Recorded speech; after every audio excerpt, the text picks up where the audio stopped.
오늘 정치권 이슈들은 조청래 전 여의도 연구원 부원장, 더불어민주당 윤재관 정책위 부의장 두 분과 자세히 짚어봅니다. 안녕하십니까? 어서 오십시오. 먼저 국민의힘 얘기 좀 해볼까요? 국민의힘 같은 경우에 이준석 전 대표의 신당 창당과 또 한동훈 법무부 장관의 총선 출마 이야기가 좀 많이 나오는데 이 전 대표 얘기부터 해보죠. 보니까 지지 연락망이 이틀째 벌써 4만 명이 됐어요. 꽤 많이 나왔는데 어떻게 봐야 됩니까? 글쎄요, 젊은 층이나 무당파층, 중도층에서 이준석 전 대표의 지향에 대해서 공감하는 분들이 상당수가 있겠죠. 네. 지금 행보를 보면 본인은 대통령실과 국민의힘의 변화를 전제로 탈당을 안 할 수도 있다라고 얘기는 하지만 행보 자체로 볼 때는 신당 창당 수순에 들어간 걸로 사실상 보여집니다. 신당 창당은 절차가 한 3가지 정도가 돼요. 중앙당 창당준비위원회 결성 신고를 하고, 그다음에 시도당 창당대회를 하고, 그다음에 중앙당 창당 및 등록 신청을 하는 건데, 이게 이제 200인 이상의 발기인 대회를 열은 다음에 시도당별로 5군데 1000명 이상씩 당원을 확보해야 되기 때문에 시기적으로 통상 한 달 반에서 2달 정도 걸립니다. 근데 이준석 전 대표가 12월 27일 날 신당 창당 어쩌고 저쩌고 얘기했잖아요. 예. 근데 총선을 앞두고 12월 27일 날 바로 착수하면 신당이 의미 있는 기간 안에 의미 있는 행보를 하기가 힘드니까 지금 온라인 연락망 구축이라는 형태로 해서 사실상 발기인이나 네. 시도당별 당원이 될 만한 분들의 그 데이터를 수집하고 있는 것 아닌가 이렇게 보여져요. 그래서 여러 가지 뒷문을 열어놓고 국민의힘의 변화를 바라고는 있지만 제가 볼 때는 창당 수순에 들어간 게 맞는다. 네. 그렇게 보여진다. 이미 말씀드리겠습니다. 창당에 준비 시작했다. 외면적으로는 그럴 수 있죠. 네. 그러나 여전히 신당보다는 국민의힘에서의 변화를 촉구하고 윤 대통령의 결단을 촉구하고 나와 윤 대통령과 이준석이 결단을 내리자, 담판을 벌이자, 이 시그널을 계속 보내고 있는 건 아닌가라는 생각은 저는 지울 수가 없습니다. 지금 국민의힘의 모습을 보면 과거에 무력 시위가 계속 연이어서 계속 이루어지는데 네. 지난주에는 버스 92대가 갔다는 얘기, 장제원 의원 얘기가 되고 오늘은 이번 주에는 이준석 대표가 몇만 명을 모집했다. 네. 이렇게 세과시의 형태가 계속되고 있는데 이게 정치의 발전에 어떤 영향을 미칠 것인지, 그게 바람직할 것인지에 대한 국민들의 심판이 이루어질 것이다. 저는 그렇게 보입니다. 예. 이야기를 두 분 다 해주셨지만 지금 보는 게 이제 이준석 대표가 하는 이야기, 즉 국민의힘이 좀 변해야 된다라고 하는 이야기가 정말 국민의힘에 대한 애정이냐, 아니면 결과적으로 안 바뀔 테니까 내가 나갈 거다라는 명분 쌓기냐, 이건 어떻습니까? 글쎄요, 국민의힘은 지금 변하고 있는 중입니다. 잘 아시는 것처럼 지금 국민의힘 혁신위원회가 혁신안을 계속 내놓고 있고요. 당 지도부가 혁신안을 가지고 구체적으로 고민에 들어갔고, 또 총선 전에 인재영입위원회라든가 총선기획단이라든가 구체적인 과정 속에서 녹여낼 거라고 생각합니다. 네. 지금 이준석 전 대표가 탈당을 안 할 수 있는 명분을 근거로 보면 우선 홍범도 장군 흉상 이전하지 말라 갖가지가 들어가 있어요. 그래서 사실은 당의 젊은 자산이니까 생각을 돌려서 당의 승리를 위해서 힘을 보태주면 좋겠지만 지금 행보로 볼 때는 탈당의 명분을 축적하고 있는 것 아닌가 하는 생각이 들 때도 있습니다. 있고 지금 온라인 연락망이라고 지금 말을 돌려서 하는 이유 중에 하나도 제가 볼 때는 이렇습니다. 지금 이미 국민의힘 당적을 가지고 있잖아요. 예. 이준석 전 대표가.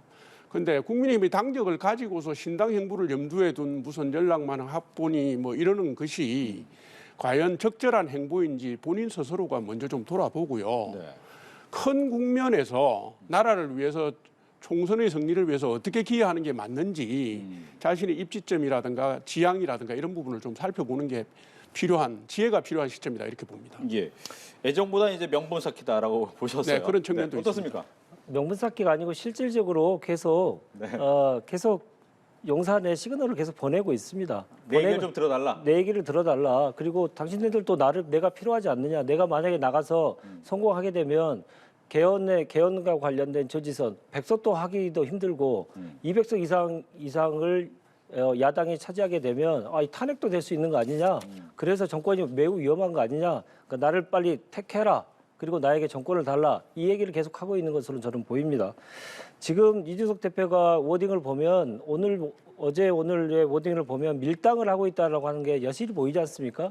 탈당에 대한 창당 선언에 대해서 기정사실이 또 아니라고 또 좀 한 번씩 이렇게 브레이크를 잡아줬어요.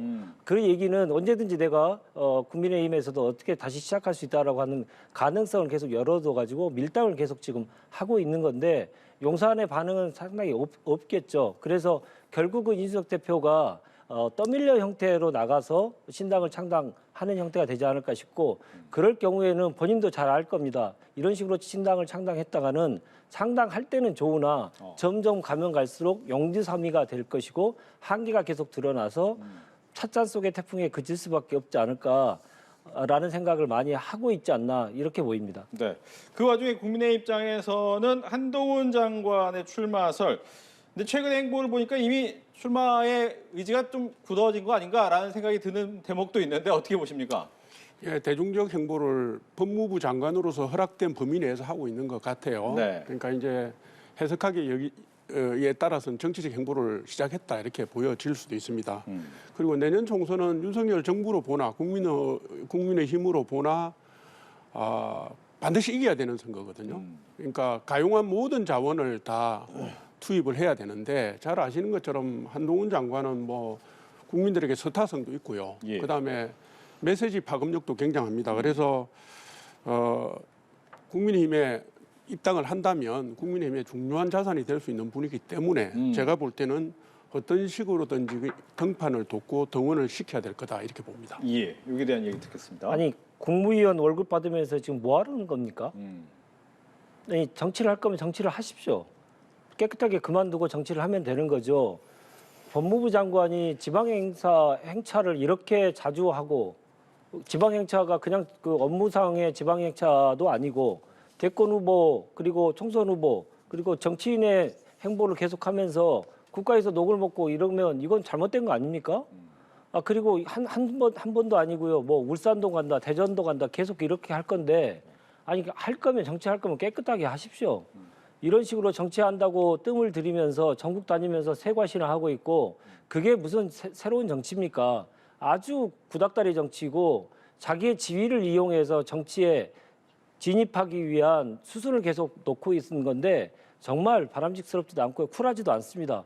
아니 나이도 얼마 안 된 분이 왜 이렇게 구닥다리 정치하는 겁니까? 할 거면 정말 쿨하게 하십시오. 예.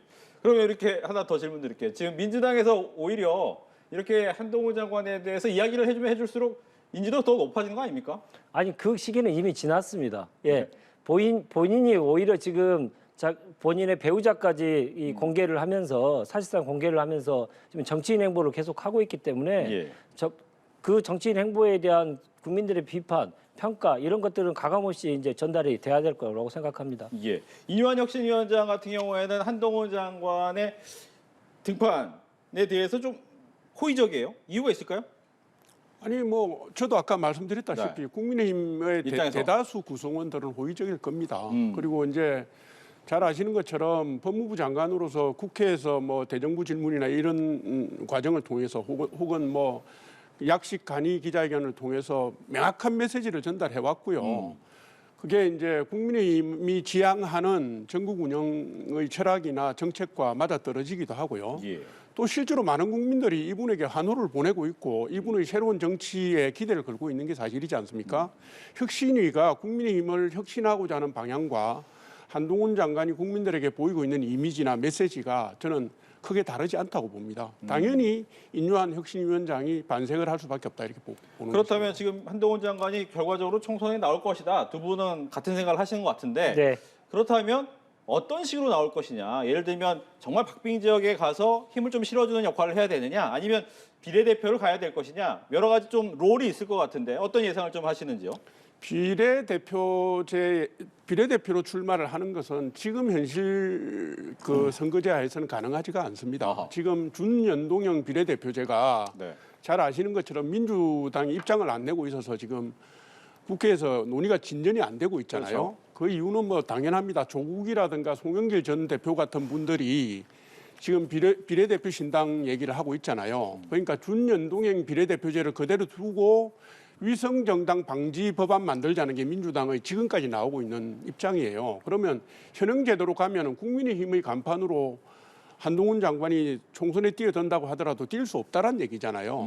결과적으로 남은 선택지는 수도권에 출마를 해서 그 국민들의 관심을 한 군데로 집중시키고 그다음에 국민의힘의 선거 지위를 돕는 보조하는 그런 역할을 갈 수가 있다. 그래서 제 개인적으로 볼 때는 네. 수도권의 경쟁 지역, 어려운 지역으로 선택하지 않을까 이렇게 짐작해 봅니다. 예. 여기에 대한 얘기 듣겠습니다. 솔직히 관심 없습니다. 어떤 상황이 되든 간에 한동훈 장관의 출마에 대해서는 국민의 심판을 분명히 받을 것입니다. 그것은 그동안 오랜 기간 동안 이루어졌던 여론조사 추이만 보더라도 고정 지지층이 있다는 것은 사실입니다만은 그 이상의 플러스가 될 수 있는 중도층의 확장력이 매우 약한 후보입니다. 그동안 한동훈 장관이 처음 나왔을 때는 국회에 대한 비판을 많이 하니까 국민들이 좀 귀를 기울여 줬죠. 그러나 국민으로서의 보여줘야 될 가장 기본적인 품위와 절제 이런 것들을 전혀 보여주지 못하고 참을 수 없는 가벼운 입을 계속 보여주면서 중도층의 마음을 잃었습니다. 이런 분이 서울의 수도권에 나온다고 한들 당선의 가능성은 없습니다. 그래서 뭐 비례대표 얘기도 나오는지 모르겠습니다만은 어떤 형식으로 되든 간에 어느 지역으로 출마하든 간에 당선의 가능성은 매우 낮다. 그러나 그렇다고 해서 가능성 있는 곳은 있죠. 그 영남 지역이라든가 일부 영남 지역이라든가 아니면 강남과 같은 지역에서 가야 된다 이런 얘기를 할 텐데 결국 그렇게 되면 그릇이 너무 옹졸해 보이지 않습니까? 그래서 많은 딜레마가 있을 것이다. 당선 가능성을 보면 쉬운 대로 가야 될 텐데 그렇게는 어렵고 그렇다고 격전지를 가자니 질 것 같고 그래서 많은 딜레마가 계속 있을 수밖에 없을 것이다. 저는 그렇게 예상합니다. 즉 한동훈 장관의 총선에서의 역할이 그렇게 크지 않을 것이다라고 보는 거잖아요. 결과적으로. 역할이 크죠. 역할은 크지만 야당 입장에서 역할이 큽니다. 왜냐하면 정권 심판론을 상징적으로 보여줄 수 있는 인물이 지금 등판해가지고 후보로서 다니기 때문에 국민들께 정권 심판론에 대해서 얘기할 때 명확하게 얘기할 수 있고 보다 쉽게 국민들이 이해할 수 있는 그런 후보가 될 것이다. 그렇게 판단합니다. 알겠습니다. 중도층 확장 능력이 없어 보인다. 지금 말씀하시는 중도층이 뭘 얘기하는지 모르겠는데요. 대중적 인기도가 높다라는 것은 중도층의 인기도가 높다라는 얘기입니다. 지금 한동훈 장관에게 환호하는 대부분의 국민들을 무슨 보수 우파만 있는 것처럼 그렇게 폄훼하시면 안 되고요. 그럼 국민들의 정향을 잘못 읽는 거다 이렇게 봅니다. 행정 역량을 갖추고 메시지 방향이 정확하고 정치의 가치 지향이 정확한 사람을 갖다가 그렇게 평가할 수는 없는 거죠. 예. 그렇게 평가하시기 때문에 한동훈 장관의 출마에 대해서 긍정적으로 생각하고 지금 계속 세게 밀고 있는데 아마 자충수가 되실 거라고 저는 생각합니다. 지켜보시죠. 네. 어떤지.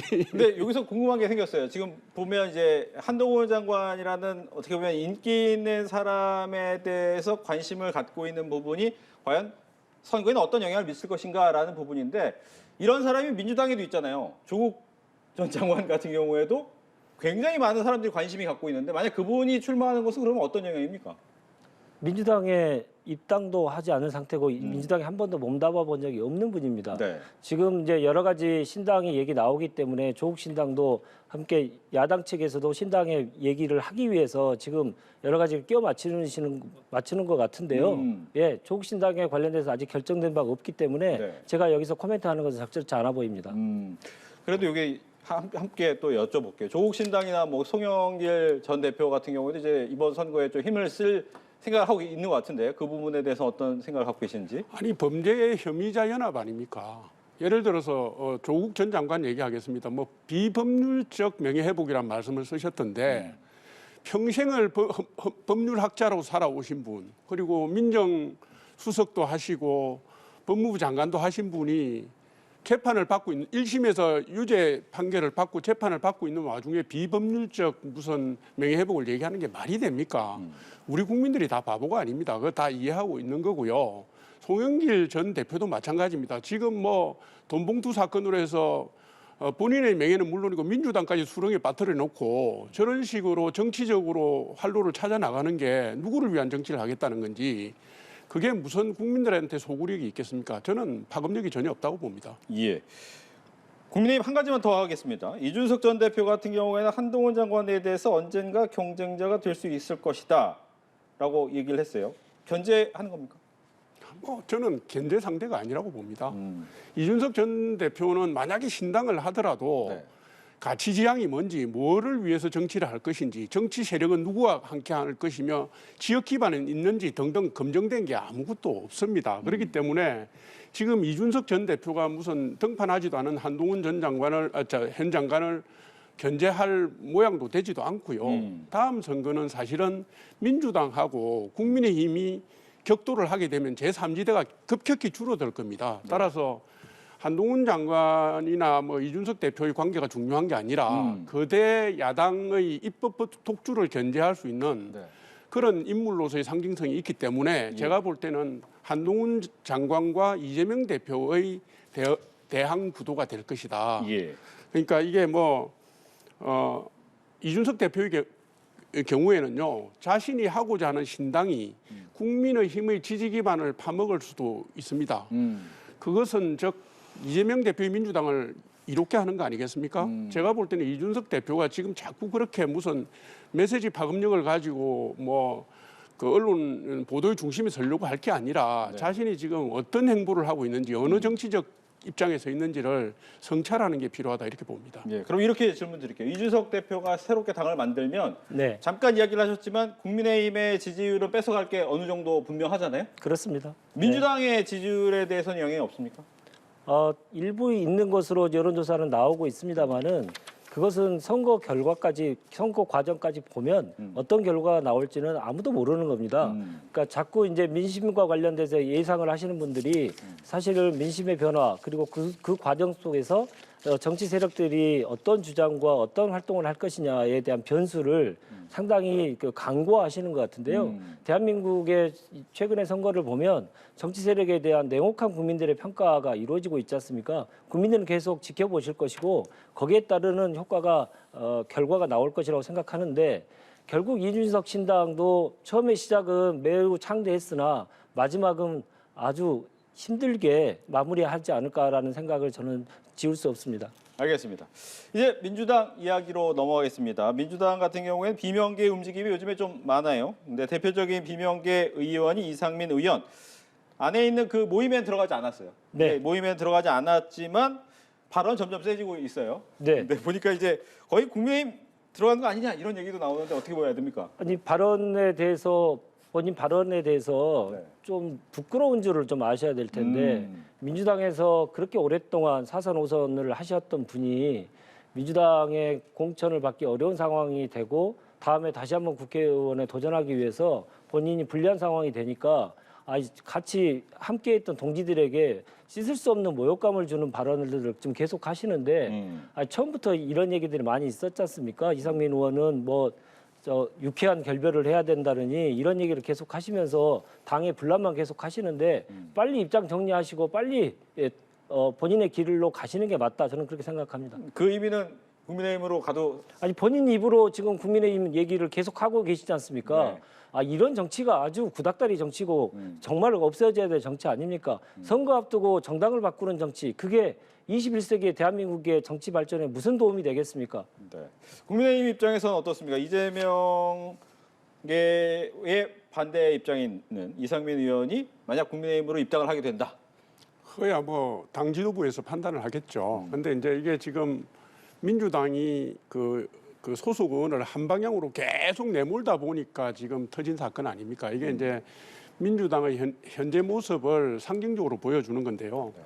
이상민 의원은 대전 유성구 얼 지역구로 해서 5선을 한 분입니다. 그렇죠? 그런데 이제 정치 이력을 들여다보면 열린우리당으로 국회의원이 되시고 난 뒤에 자유선진당으로 가신 적이 있어요. 네. 그래서 그 다음에 민주통합당에서 지금까지 왔는데 5선 하시면서 그 행보로만 보면 진보냐 보수냐 이 부분에 별로 개의치 않는 분으로 보여집니다. 그래서 지금 원칙과 상식이라는 모임에도 들어가지 않은 것은 자신의 정치적 선택지를 넓히려고 하는 그런 움직임인 것 같은데 네. 뭐 어쨌든 본인 입으로 국민의힘도 얘기하고 있으니까요. 예. 당 지도부에서 잘 판단해서 결정을 하리라고 봅니다. 얼마나 나쁜 정치냐면 본인의 지역구가 유성이면 대한민국의 R&D의 본산지 아닙니까? 그 본산지에 관련된 예산이 줄어들었으면 그 점에 대해서 윤석열 정부의 잘못된 예산 정책에 대해서 집요하게 지적하고 문제를 지적해야 될 때 그때 그런 얘기도 하지 않고 당내에 분란만 일으키는 얘기만 계속합니다. 이런 분이 자기가 정말 국회의원을 한다면 무엇을 해야 될지 아무 생각도 없고 본인의 입신양당만 계속 생각하는 거 아닙니까? 사실 국회의장을 해보고 싶겠죠. 그래서 한 번 더 국회의원을 해서 국회의장이 될 때 어디가 더 유리한을 가지고 계속 지금 생각을 하시는 것 같은데 이런 자기만 생각하는 정치 반드시 심판받을 것이라고 저는 생각합니다. 예. 내일 일단 뭐 이뇨한 혁신위원장, 국민의힘 혁신위원장과 만난다라고 하니까 어떤 이야기가 나올지는 내일 좀 더 지켜보면 될 것 같고요.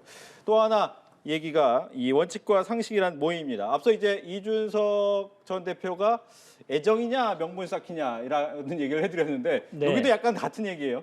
지금 보면 원칙과 상식이 계속 이게 여러 가지 반대되는 목소리를 내는 게 이거 과연 이게 애정입니까? 아니면 나가기 위한 명분 쌓기입니까? 그분들도 민주당에 계속 몸담았던 분이시기 때문에 네. 지금까지는 애정으로 생각하는 게 다양성을 존중하는 민주당의 전통으로 봤을 때 좋습니다. 그러나 선을 정말 계속 넘고 계시는데 당원들과 국민들의 한계의 임계점이 이미 넘었다는 사실을 본인들께서 좀 아셨으면 좋겠다라는 생각입니다. 아무리 좋은 얘기를 하더라도 그분들이 그런 얘기를 하기까지의 과정 속에서 국민과 당원들에게 전혀 설득력이 없는 행동을 계속 하셨다면 지금은 좀 자중하실 때지 지금 뭐 세력 규합이라고 하시지만 네 분이 어떻게 세력 규합이라고 얘기할 수 있겠습니까? 어떤 분들은 한 50명 정도 된다 이렇게 주장을 하셨었는데 결국은 5명도 아니고 4명밖에 안 되는 거기 때문에 세력 규합의 가능성은 매우 낮은 것이죠. 네. 그래서 지금이라도 정말 싸워야 될 대상은 이 무도한 검찰 독재 정권과 자기가 분연히 싸우겠다라고 하는 의지를 분명하게 표시하시는 게 네. 국민과 민주당 그리고 국가를 위해서 더 바람직한 방향이다. 저는 그렇게 생각합니다. 예, 비명계 모임 원칙과 상식 4명의 의원이 모여 있는데 이게 탈당으로까지 이어지겠습니까? 그 탈당이 4명에서 끝날지 아니면 더 될지 앞서서는 4명 정도에 그친다라고 얘기는 했습니다만. 그게 어떤 방향으로 튈지는 제가 볼 때는 예상이 하기가 좀 어렵다 이렇게 보여져요. 네. 그런데 이제 현상적으로 보이는 건 이렇습니다. 민주당이 계속 한쪽으로만 몰아가니까 그분들이 다양한 목소리를 내다가 지금 선택지를 계속 잃어버리고 있는 상황이잖아요. 그러니까 민주당이 다양성을 상실한 지가 오래되었습니다. 그러니까 그런 것을 상징적으로 보여주고 있고요. 네. 다만 이제 이분들이 세력화할 수 있는 시점을 계산을 해본다면 조금 요번에 같이 뭉친 게 조금 늦은 게 아닌가 느낌이 들어요. 왜요? 이제 강근이 되는 게 지난번 이재명 대표 체포 동의안 때 가결표를 던졌거나 기권 무효표를 던진 분이 한 40분 가까이 되잖아요. 네. 그분들이 여기 합류하느냐 안 하느냐의 문제인데 결국 뭐냐면 이분들도 지금 민주당 지도부에 이재명 대표에게 공천권에 목을 메고 있는 상황 아닙니까? 그러면 공천이 결정되기 직전이나 그 시점까지 이분들이 입장을 안 낼 가능성이 있다. 이렇게 보여져요. 그래서 계속 밀려가다가 이제 시간이 차면은 이분들이 그때 가서야 무슨 또 다른 선택지를 찾아서 정치적 선택을 할 수 있을까 하는 의구심이 좀 들어요. 그래서 제가 드리고 싶은 말씀은 이겁니다. 원칙과 상식에 참여한 분들이 그동안 민주당에 대해서 쓴소리를 많이 해왔지만 각자 도생하고 각기 전투를 해왔잖아요. 그게 왜 지금 11월 달 와서 저렇게 당의 그 비주류의 목소리를 조직하려고 나섰는지 조금 정치적 판단에 문제가 있었던 게 아닌가 이런 생각이 좀 듭니다. 세력화를 하려면 가장 기본적으로 갖춰야 될 게 일단 지향점이 있어야 되고 리더십이 있어야 되지 않겠습니까? 예. 근데 그런 것들이 하나도 없죠. 그래서 여쭤보려고 했어요. 예. 그 지향점의 리더십이 될 만한 사람이 혹시 이낙연 전 대표냐? 왜냐하면 이낙연 전 대표가 이 부분에 대해서 좀 언급이 있었잖아요. 있었다라고 윤영찬 의원께서 이제 전언을 하셨습니다면은 이낙연 대표가 그 리더십을 발휘하기에는 지금 전국적인 지지도가 매우 낮은 상황입니다. 그러니까 대권 후보로서의 이 입지가 완전히 이제 상실되는 상황까지 이제 벌어졌기 때문에 아마 리더십을 갖기는 대단히 어려울 거고 그리고 그래서 결국 이것은 무엇이냐? 총선에 이 공천받기 어려운 분들이 지역구에서 대단히 어려우니까 지금 계속 노이즈 마케팅 일으키고 있는 것이라고 보입니다. 그래서 누군가의 리더십을 찾기 위해서 열심히 노력하겠지만 이런 분들의 핵심은 원칙과 상식을 얘기하지만 그분들의 원칙은 자기가 살아남는 것 외에는 아무 원칙이 없는 분으로 국민들과 당원들은 많이 생각들을 하고 계시지 않습니까? 그래서 리더십을 갖추기가 대단히 어렵고 각자 도생을 하는 수밖에 없는 방법으로 가지 않을까 싶어서요. 예. 세력 규합은 대단히 어려울 것이다. 이렇게 예상합니다. 네, 앞서서도 조금 시기적으로 좀 늦었다. 좀 더 빨리 시작돼서 조직화했으면 좋았을 것이다라고 이야기를 하셨는데 앞서 90점 얘기도 했지만 이낙연 전 대표가 그 90점이 될 수 있습니까? 글쎄요. 2021년도 대선 후보 선출을 위한 전당대회 이후에 이낙연 전 대표가 너무 오랫동안 자명을 했습니다. 네, 미국도 갔다 오고. 예, 미국도 갔다 오시고 귀국한 뒤에도 자명을 했고요. 그러다 보니까 민주당 내에서 입지가 굉장히 축소되었고 그분을 따르던 분들이 구심점을 만들지 못해갖고 네. 흩어졌어요. 졌고 그다음에 이제 총선이 다가올수록 공천 그 시점까지요. 네. 이재명 대표가 유화적 제스처를 쓸 겁니다. 표면적으로라도 통합을 내세우고 뭐 다양성을 얘기하고 할 겁니다. 그러다 보면은 비명계의 많은 분들이 이 부분에 홀려가지고 정치적 판단이나 결정을 못 내리는 상황까지 올 거예요. 그렇다 보면 이낙연 전 대표가 옛날의 친낙계를 중심으로 해서 세력을 모으기가 쉽지 않다. 그래서 바깥에서 보기에는 지금 이낙연 대표의 행보의 파급력이라는 게 그다지 크지 않을 수도 있겠다 이렇게 봅니다. 예.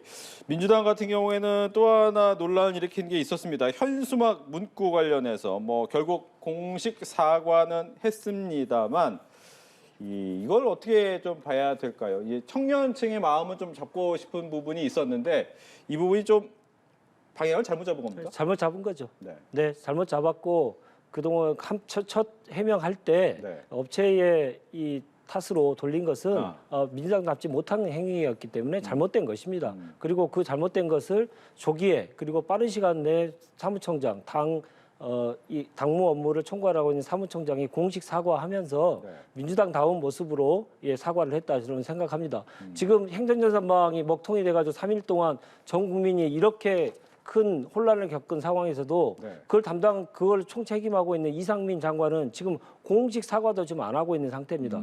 계속 그런 방식으로 계속 국정 운영을 하시는데 야당은 분명히 다르다, 민주당은 다르다라고 하는 모습을 저는 보여줬다고 생각합니다. 그러나 그 과정 속에서 처음에 문제 제기했던 첫 해명은 잘못된 것은 분명히 잘못된 겁니다. 네.